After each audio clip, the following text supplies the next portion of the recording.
Okay, so what is M10 Missions? How did it start? It all came from an opportunity I had, an experience I had in 2008 when I came out to Ensenada and I got involved in a house build project. Just leaving Mackie's, say goodbye. And there was a woman who we had built the house for, and she said that she had always dreamt of having a house just like the one we had built for her. And I thought that was crazy. Morning. Very good. Are you excited for the trip? I am. Because this house was 2 rooms on a cement floor, a table, crockery, cutlery, chairs, a cooker, a fridge, a double bunk bed, and I thought, woman, you've got to dream bigger. Hello, we're in the airport now. Very excited, Amelia. Look at it. But then I felt like God was speaking to me and humbling me and saying, actually, Stephen, I've given that woman the desire of her heart. The journey was long, but it was really good. Looking forward to getting into Mexico now. Feeling humbled by that, I had a dream that night of bringing young people from England over to Mexico to do exactly what me and a mate who I travelled over with had done. And since 2009, we've been bringing teams out pretty much consistently each year to do exactly that. How would your friends describe you? I don't know, I'm really messy at home. Say that everything's all over the floor. Back at home, I'm quite antisocial-ish. I like to think I'm like a chill person, but who knows? Oh, that's a tricky one. Ginger. My teachers, I don't know if they'd know, I didn't really go to school much. Yeah, I've been told I laugh too much. Some lessons I'm like, yes. Other lessons I'm like, no. What's a word? When you always like to win, what's that word? Besides like all like good and cracking banter, that I'm actually like a nice lad and stuff like that, but I don't know. And they would just probably say annoying everyone. Good fun, I think. My friends would describe me as happy, confident, competitive and friendly, I hope. Brilliantly intelligent. Mad and loud, generally. I've hurt my neck, so it's a bit jolly. I'm of Christian faith, so I pray about things that I have troubles with and pray for like people I see in like danger. So like I see God as like a counsellor type thing. M10 Missions is a charity with Christian-based values. It's a charity that gives young people the opportunity to be able to get involved in something where they can make a difference.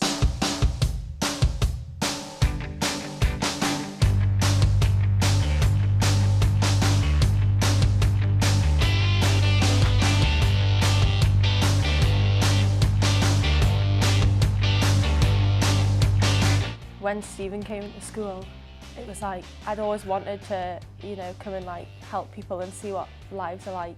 I kind of just knew straight away that I wanted to go, and went straight home and told my parents. I've always wanted to volunteer. Didn't know where, didn't know what to do.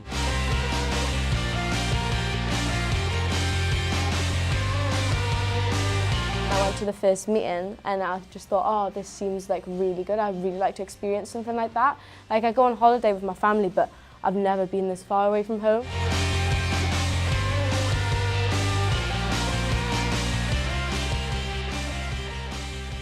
Like a lot of times younger people are like looked over as just like, oh, those teenagers. Like you get a lot of stick from the elder generations. And I think by doing this, like you can just prove that you want to help, you want to do something good. You're not just like drinking in the park. You like actually want to be out there and like do something good. We had a quick meeting and some games and things just to say what kind of thing we're going to be doing. And then later on today, we're going to the orphanage. I'm excited, but I'm a bit nervous. I think I'll probably get a bit upset. I think I'll probably cry a bit, but... We are going to Rancho de los Niños. It's an orphanage that has kids from like babies to university, so all ages, and there's 70 kids there.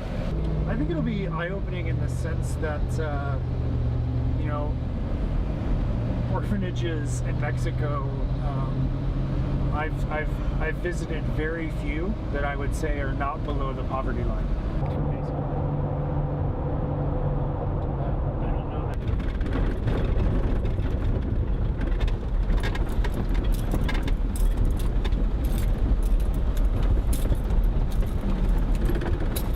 We took big boxes of like thread to make bracelets and chalk and crayons and paper. It's so great because they just love you and they want like that one-on-one attention and just like, and they instantly cling to you.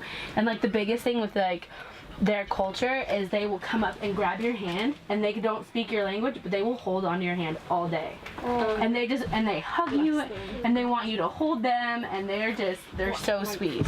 We're just gonna hang out with them, play soccer. We've got Yeah, I was just telling them about it. okay, we got all kind of fun stuff to do with them. At first it was strange because I'd never been in an orphanage before in my life, so I didn't know like how it would like look and feel and stuff like that, and like how the kids would be.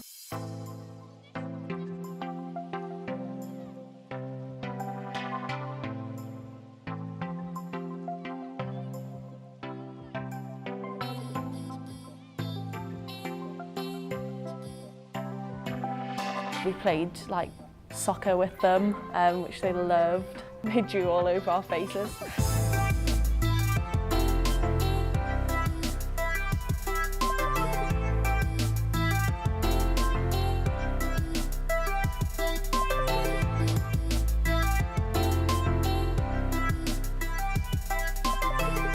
One of the boys actually made me this.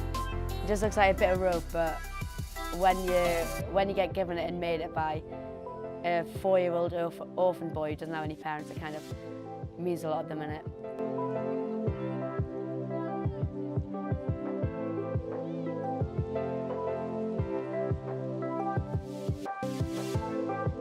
Just the fact like that we went and played with them and to put a smile on their face was just amazing when they were like smiling back at you and you knew that like you brought a bit of happiness to their day.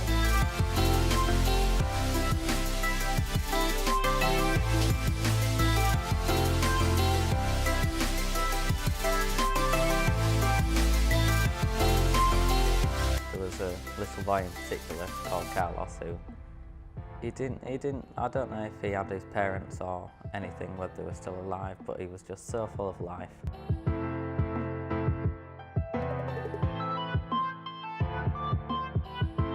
He's stuck in my mind, and I wanted to adopt him, so I don't think I'll be forgetting about him anytime soon. In my head, like orphanages, like they'll be like sad places and like all the kids will be like miserable. But then like when you get there and like when we saw the kids and like they were just like all like so like happy, like they were happy to like be there. Like they weren't thinking about what's happening in their life, like what like why they're there or anything like that. It was like they were there, they dealt with it, and they were like the happiest kids I've ever met in my life. You see all these little kids and they're just so happy, yet you know they don't actually have like a family.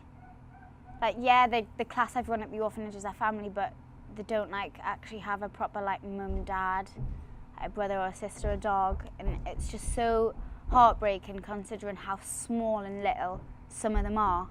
For me, the fact that they didn't have parents and they're so happy is strange, to be honest, because I don't know how I would do that with my parents, but it just shows how strong people are and how they're all Christian and how they believe that the hope in God will get them through, which was really nice to see. I didn't expect to feel as the way I did, so I was like, I nearly like cried. I just couldn't even believe that like these children just don't have anyone. They just split, they, you know, just get on with their daily life like together, and it's just amazing. And I think I learned that I have a lot in my life to be thankful for and take it a bit for granted. Well, a lot for granted. How many kids do you think there are without parents in Mexico? Thousands. How many? Just, oh. In the whole of Mexico? Oh, there'll be, I would guess about like 50,000. 400,000. That's a lot. Oh my gosh. That is just, that's awful. How does that make you feel? Like, really sad.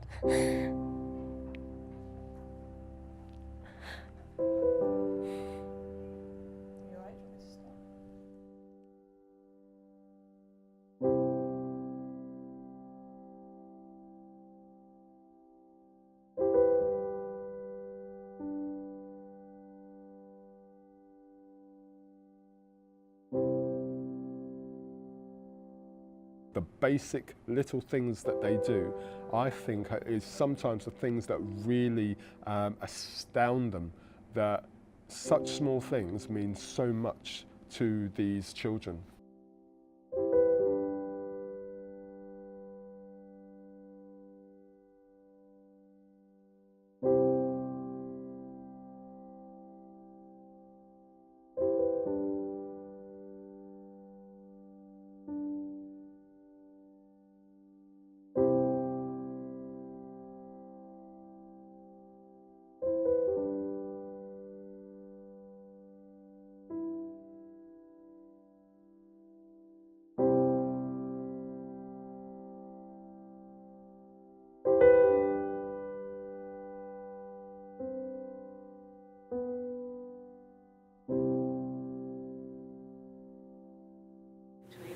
I just can't imagine the desperation of that mum, the devastation of those children. And somewhere there's a mum tonight, she'll be heartbroken that she was that desperate she had to leave them. I've just been thinking about how ungrateful I have been towards like what I actually have, and I just think I need to appreciate everything like so much more.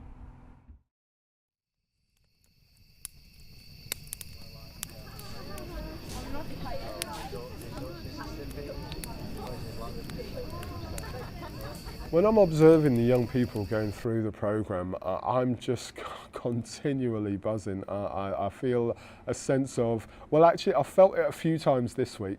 I felt like in 2008 I had a dream which was quite small, and now to see what M10 Missions has become and to see these young people serving in the way that they are and doing what they're doing and them buzzing about life. I just feel like, wow, how amazing, how exciting. I feel like I'm really living. It's amazing.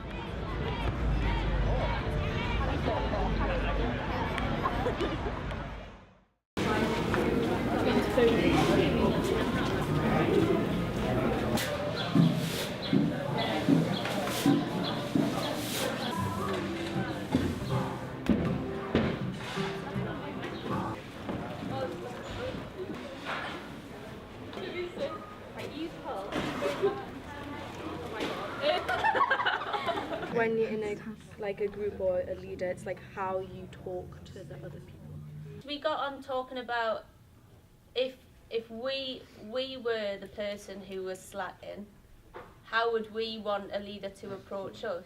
We've just had the kids do a kind of an exercise to understand what they would see in a good leader. So we've had them write a characteristic of a good leader on a mirror. Point being that when they look at the mirror they will see the characteristic, but they will also see themselves. So it's to encourage them to understand that to be a good leader that they can see that in themselves. Who's going to Tatiana's? Great, you'll love it.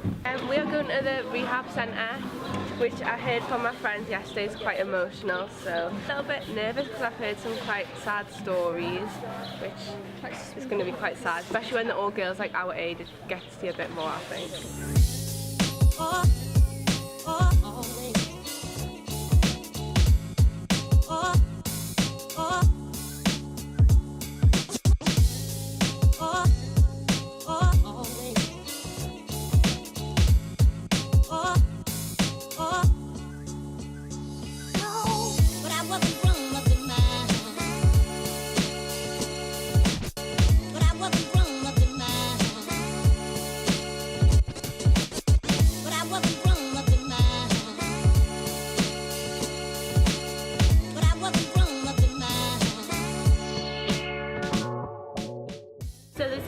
Girls Rehab here in Ensenada, Mexico. It is founded by a woman named Tatiana, and she was in prostitution and she worked in a bar and started pimping out some of the girls there that worked at the bar. And she found Jesus after a really rough night, and she decided to start this rehab.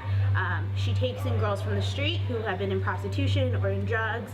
Sometimes the court points girls to her and she goes and picks them up. She picks girls up from the jail and she brings them here and gives them an education, food, a place to stay, all free of charge. Rehab teams come down just to hang out with the girls and talk to the girls and listen to their testimonies or play games or just really love on them. They come from really bad backgrounds and stuff like that. Y pues yo me drogaba mucho. I used to consume drugs a lot. Y pues me estaba quedando loca. And actually I was about to get crazy because of the consuming Escuchaba drugs. voces, pensaba que todos hablaban de mí. And I would hear some random voices and I felt that everybody was against me. Yo estaba juntada. And before I came to this place, I was with somebody. Y pues esa persona era adicta. And this person was a drug addict too. The amount of girls that ended up using drugs at a young age, because they were 12 to 13 mostly, and they'd been there for about a year maybe, and they'd all used hard drugs. So that was quite shocking. Duré 3 días en cama. And I spent 3 days in the bed. Porque me sentía mal por la droga. And because I felt so bad because of the drugs. And my father put my mom twice in a rehab center. They've been through these horrendous things, like some of the stories we were told was like horrible. Y yo las veces que la veía la tenía que ver en un sesión. And many times that if I wanted to see my mom, I have to go to a rehab center to be able to visit my mom. Y si recibía noticias de ella era de que ya se estaba drogando otra vez. And if I had some news from my mom, it was just because she would consume drugs again. They were age 12 to like our age, and the stuff that they've been through was just like unrealistic compared to like what we experience at home. And like even the translator, like even though they were translating it, you could still see like the emotion and like the hurt that they'd gone through, and like it really struck me. And you could see like other people, you could see it was hitting them like really hard. When young people come and hear these girls' testimony, I think it's a big eye-opener for them. A lot of them have been sheltered or have some idea of what the world is like, but have never met somebody who's been in a situation like theirs. A lot of them are drug addicts or prostitution or just have really bad abusive homes and stuff like that. So I feel like as a world, we know about it, but we've never met somebody who has ever been in that situation. It was the first time like she'd ever told anyone that story, and then I think it just really was really raw for her to say, and it just made us all really think again about everything. Why did I cry? Just hearing the stories and just seeing like how different their life's been like compared to mine. Like the past 3 years, I couldn't have gone through anything than what they went through. It was like unbelievable. I left the room because I just didn't, they were like doing their stories, like they were saying what they experienced. I didn't want to take the attention away from that. So I just left because I felt like it was getting too much for me. And I just wanted to leave and just let everyone else get on with it, and I just needed a moment, really. The thing that's got me right in the heart, bizarrely, hasn't necessarily been just the projects, but the growth in the young people. How they've gone from it being about what they can't do to what they're actually doing. And then when we got to interact with them, they were just so happy and so joyful. There was no upset or anything, and they were just so grateful for what they have. And I just thought it was brilliant.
I used to be like less open about my feelings.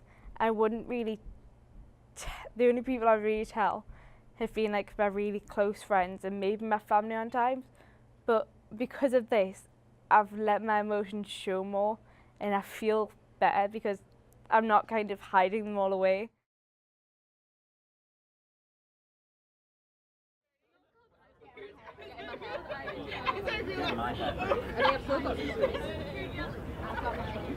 I have to take that little one out. Yeah. Go to the Jamaican beach. So we're up on what's called Prayer Mountain, not too far away from the base, and I love coming up here every year and bringing the team up because it just gives a wider perspective on the city that we're serving. And obviously it's a glorious view. There's a lot that's gone on today, but they've handled it again really, really well. And it's just brilliant to see them and to hear what they're saying about their experiences today, where they went, what they did, how it impacted them. Today I've been at the dump and we walked around giving like sandwiches and bottles of water and then like socks and toothpaste and hand sanitizers and stuff like that to the people that live on the dump. Oh gosh. I think I knew that I was going to cry no matter what I saw.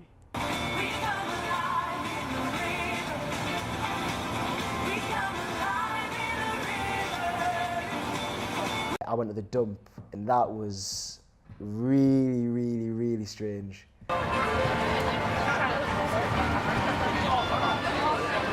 It was literally just nothing, and then you started getting closer. And these mountains were just filled with rubbish. Empty bottles, plastic bags, tyres, everything.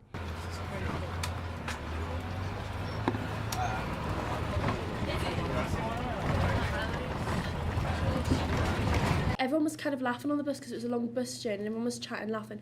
And like the second you walked off the bus, like the whole atmosphere changed and no one like laughed, no one said anything, like we all just kind of followed and like just stood. Never ever seen anything like it. Like you'd see stuff on like TV, like on the adverts, like the water raid and stuff like that, and it's just like it seemed worse than that. I started crying.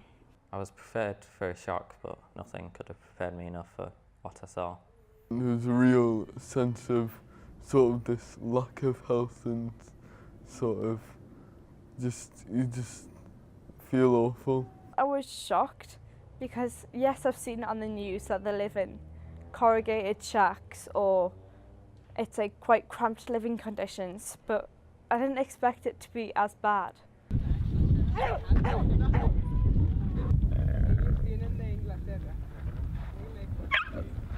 No, pues este lugar pues se ve la necesidad. On this place you can really see the necessity, the need that's here. Se ve la necesidad de que en México unos tienen dinero. And in Mexico some people have money. Y otros no. And others don't. Otros como se mira pues no en veces las drogas. Like you can see here, sometimes there's drugs. Las drogas, pues problemas familiares. And problems within families. Hasta llegar al punto de en vez de morir gente aquí en este lugar. Sometimes we even reach a point where we see people that die in this place. Y sin ser reclamados, sin ser ayudados por alguien. And we don't see help come. It was tough emotionally, but it made me feel bad and ask myself how anyone could let this happen, like what the government were doing and things like that. But as I say, there's always been the underlying ton of regret that we couldn't help everyone, and pity that all over the world we've let things get that bad.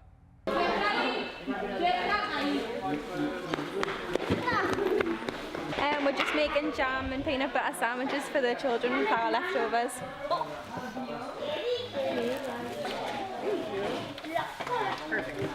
Lo describiría como un lugar que está olvidado. I would describe it as a place that's forgotten. Está olvidado del mundo. That's forgotten by the world.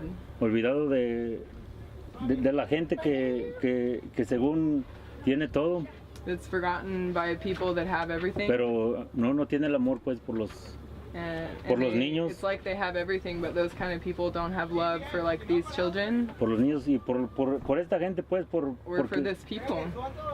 He like told me a story about how he was like living in America, but then something so tiny happened, but instead of like giving him like a ticket or something for driving, they like sent him back to Mexico, but he's from New Mexico, but they just dropped him across the border, so he ended up at the dump.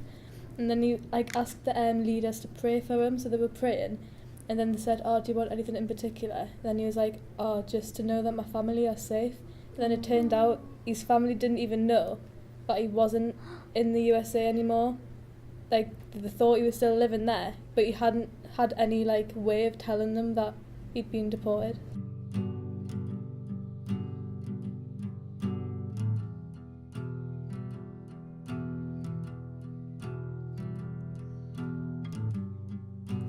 Coming on this trip, I'm not gonna lie, like I didn't believe in God.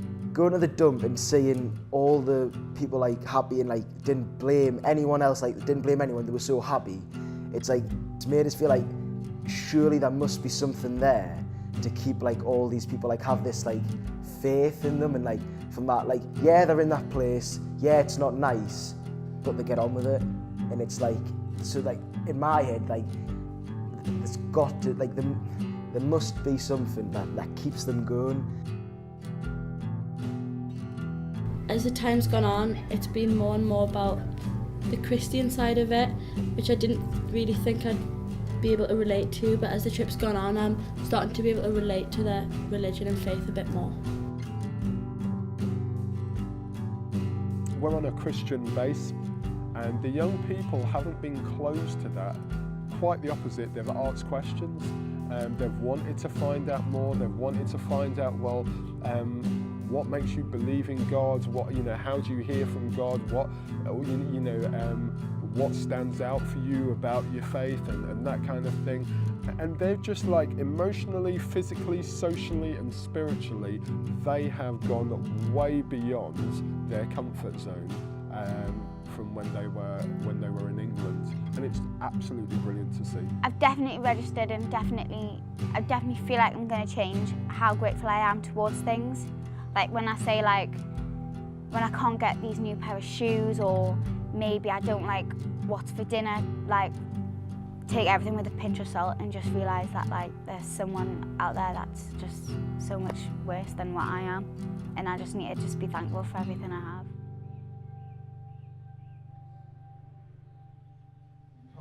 It is important that what is in here and what is in here actually comes out.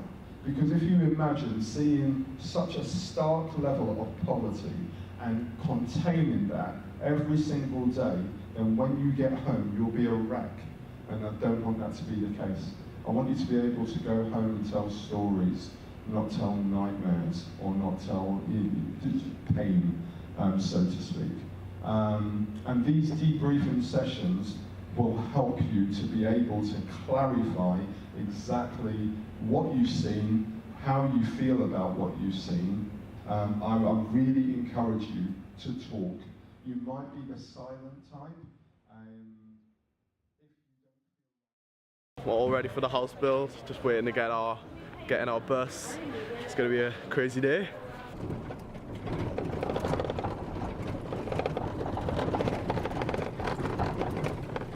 Today's the first day of the house build. We're building 2 houses on 2 sites, very close together. And this is the day when the painting is done, the walls are made, the roof trusses are created, and we hope by the end of the day to start getting the walls up, ready for doing all the interior tomorrow.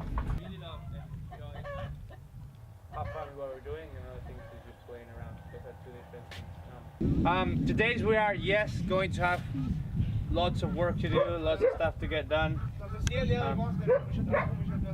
At the same time, if we don't enjoy and love what we're doing, then it's not fun to do it. If at any point you're absolutely hating being here, then just stop. Because,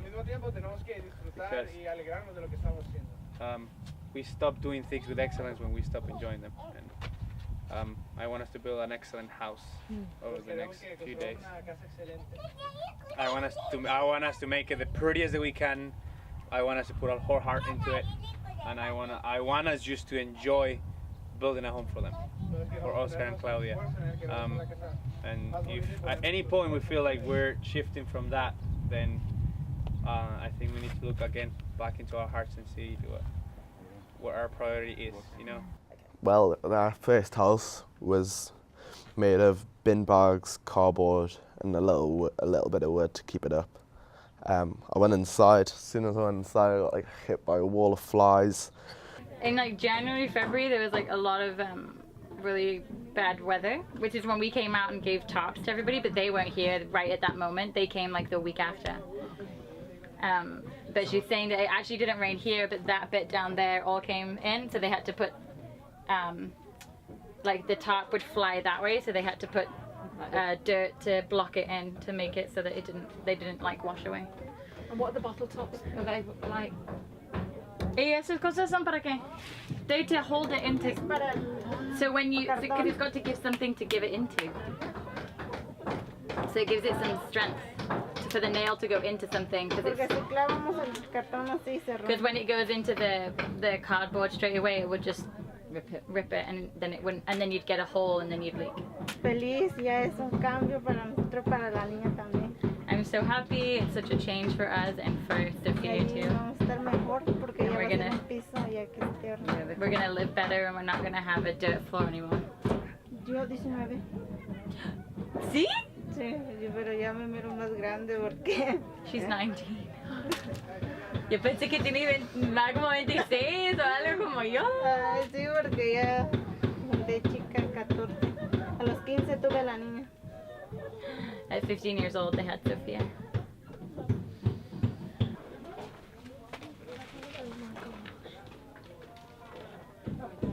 So that's the kitchen. Yeah. That's what they cook on everything. And that's cardboard. Yeah. It'll be cardboard and bits of wood. So they all share that bed? Yeah. My bed's bigger than that from just myself. We're inside of the house of the families that we're building the house for, and it's really small and really, oh,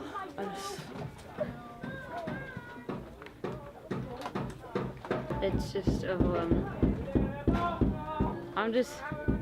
Don't know whether this is appropriate, but I'm just thinking at home, some people have got like wooden houses and things for their dogs, or like their animals. Or animals have a room in their house and things. This is a cardboard little shack or hut, and it's overwhelming. We all need somewhere we call home. These people are living in some horrendous places made out of old skips and bits of pallets and plastic tarps and all that sort of thing. It's horrendous where they're living. This particular house has got a pigsty right next door to it, so it smells horrendous. And we're just giving them something that everybody needs, which is a place to call home, a place where they can lock the door at night and feel secure. So there was 3 different teams for the house build. There was the painting team, kind of the structural team for the inside of the house, and there was the roofing team, which I was a part of. It was like a crazy experience for me, and the roofing team was like the hardest manual labour I've ever done in my life. The kids on the whole, they see the plight of people, they see the poverty, and they're just totally sold by the ability to help.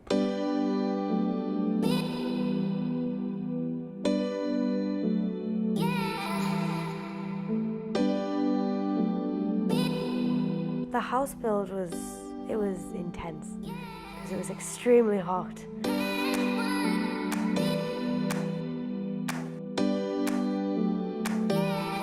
Started on the wall crew, the constructions, which was fun.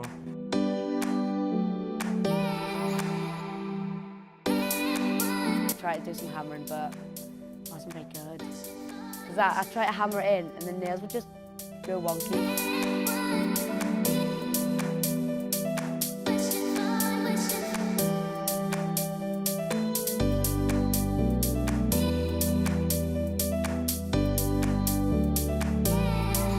smile was always there. He was just like, he wanted to get it done, and he knew that this was his, and that it was so good.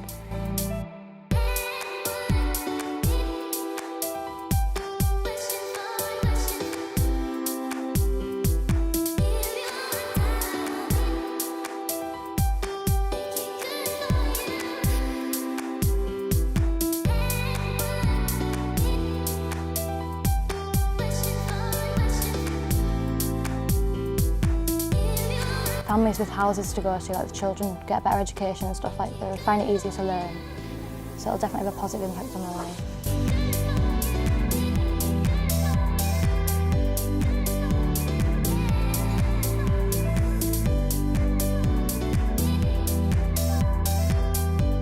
We're doing really well actually. I'm really pleased with people's progress, that everybody's getting stuck in. So yeah, it's going really well. I'm super impressed with the team. I've been working all summer with many different teams, and they're the hardest working team. Okay, everyone, what we're gonna do, we're gonna put our 4 walls up. For me, the walls going up was a highlight, because you could see the look in the family's eyes. It sort of turned from a construction site to a house, which was lovely.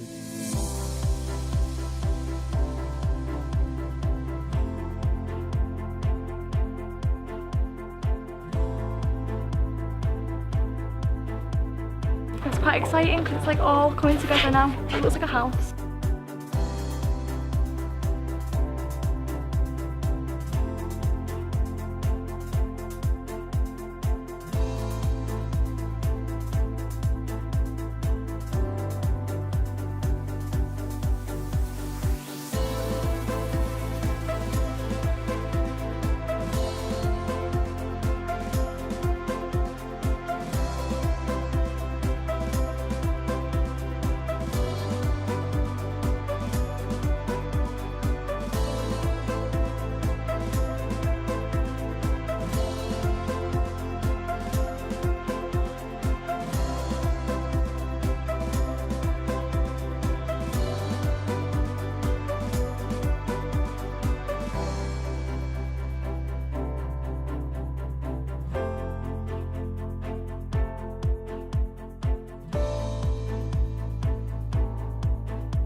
I just want to say to all of you, absolutely massive well done, seriously.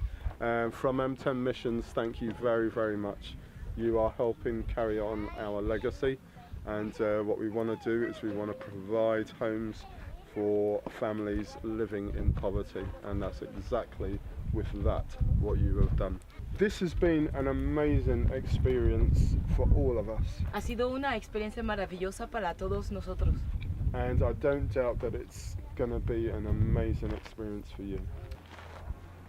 I want to thank you for letting me help you today. Quisiera decirle gracias por permitirme que estuviera aquí. For allowing me to be a grandfather and for her to fall asleep on me. I wish you prosperity and peace in that house. I've really enjoyed building this house, and I hope that you thrive for many years from now. For me, this is being able to build this house for you It just filled us with a massive sense of pride and love. To know that I've blessed a family like this is just amazing for me. For me to build this house for you has been one of the best experiences of my life. I just want to thank you so much for giving us all this opportunity. It's been one of the best things I've ever done in my life. I'd like to thank you for giving me the experience to build your new family home. And I hope that it really changes your lives for the better, especially your 2 children. I really hope your family can stay safe and healthy in this new home. It's been an absolute pleasure building your house. Ha sido un gran placer construir esta casa. I hope that has a massive impact on your life. Y espero que tenga un gran impacto en su vida. But you've also had a massive impact on mine, so thank Pero you. ustedes también tienen un gran impacto en mi vida personal. I'll never forget you or the house.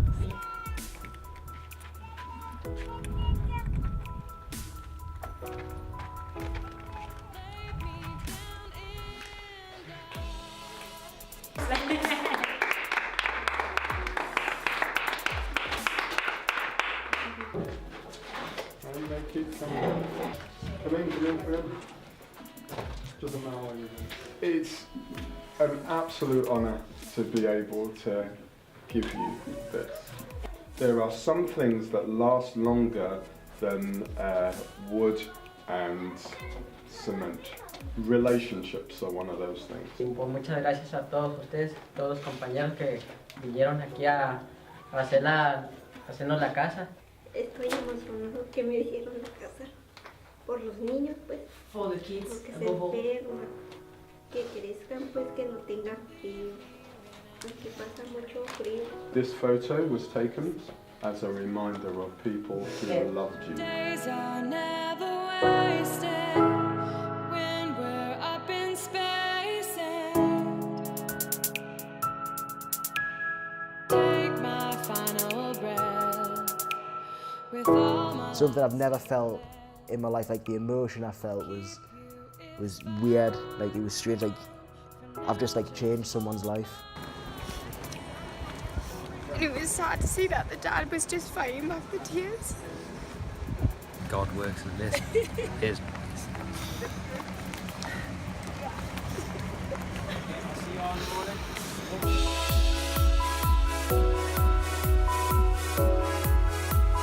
It's inspirational. It just makes you really appreciate what you've got at home. To pay for the house that we built for them, they'd have to work every day, like every single day of the year, without spending any money on anything else for 25 years. They all just burst into tears and it was lovely. I've actually never felt anything so like rewarding in my whole life. Coming to the end of this trip, I feel like we've, as a whole team, really done what we came out here to do. I feel that lives are being transformed, not just those in the projects, but also the young people on the team, the leaders on the team. I feel that my life is being transformed, and I feel excited about the next year. There will always be like poor people, but if we can make a slight change to their life, they can like break out of the poverty cycle, and I think people want to be a part of that and try and change that. It does matter what you do, even if it's something so small like hand out water people, it's making such a difference. Some of them don't have electricity, don't have like even a proper roof over their head, like a proper house, and they just don't complain. When you leave the place you go to, when you see all the children like smiling and waving, you see how much the women like that you've been with and have enjoyed it, it's really special.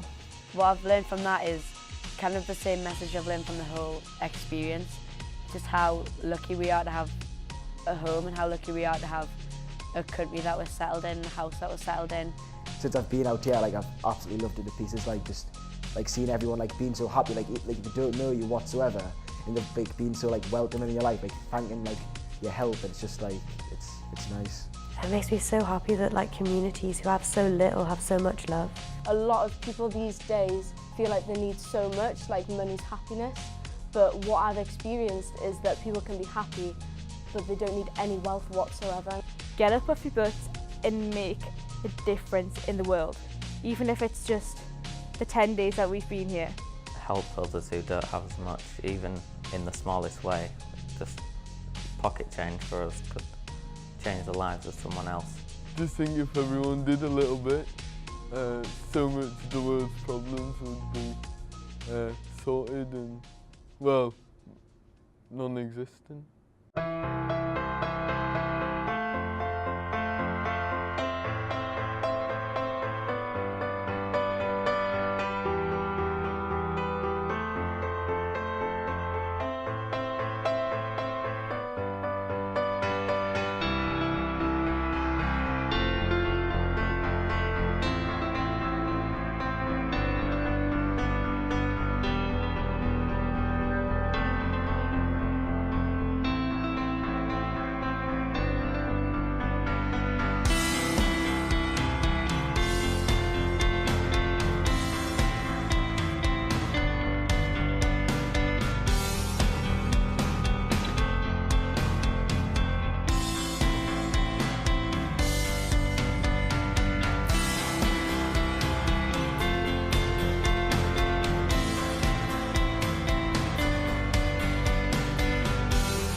It's just a ride really, like you get on at the airport and you get off at the airport, but what happens between those times is a journey and like something that you'll never ever forget.